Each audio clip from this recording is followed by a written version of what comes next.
Okay, Kaz, sick finger picking today. I gave you a few tricks to try. One of them, you were into your A chord. So I said just move it up whole step, half step. Start moving the A. The A shape moves really nicely. Do the same thing with a D chord.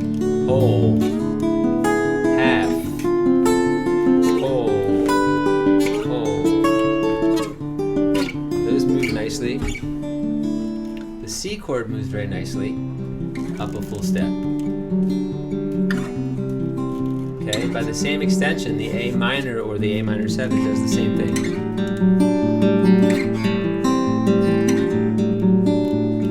Okay, we talked about moving bass lines a little bit for the first time, which means this: when your ring finger on the C chord shifts to the low E string every other beat, and my right hand thumb goes with it, but then nothing else about my pattern changes. Now the same right hand's going to work on A minor, but you don't have to move your finger to get the second bass note because it's just an open string. So you have... This is very, very common, very important. Try the same thing on a D.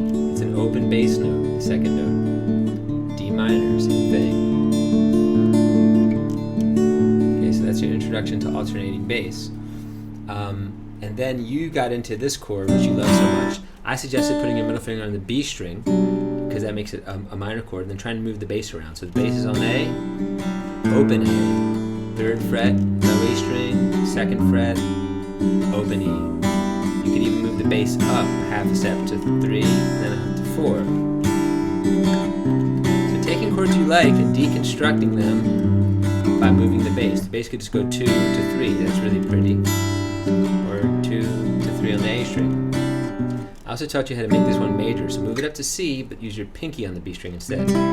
That's a major version of this. Do it on D, when you get to E, make it minor. And you have a really pretty progression. It goes D major, C major, and B minor. And finally, we talked about taking your scale in thirds on the D and the G string, and finger picking the top 4 strings the whole way. I'm doing this fast because Jack's behind me, judging me, waiting. He's rushing me. I'm not. Stop rushing me, Jack. I'm not rushing. And you should see him. He's real strong now, so I'm kind of scared of him. He's been going to the gym. And then that's the pretty major scale, but then you want to get chromatic with it. 30 seconds. Exactly. You hear that creeper behind me? I'm going to pass from 2 to 3 like this. You want to try any of the chords, like the 4 chord, major to minor. It's very beautiful. I'm going to try taking the root of any chord and just moving it. You can also move the root of any chord down like this. And then finally you can take this major one, move it up to 5, 4. This is purely chromatic. Just the same shape, moving down the scale. Creativity is infinite. You can do whatever you want with all that stuff, but start with the scale, make it real simple, and then deconstruct it, have fun.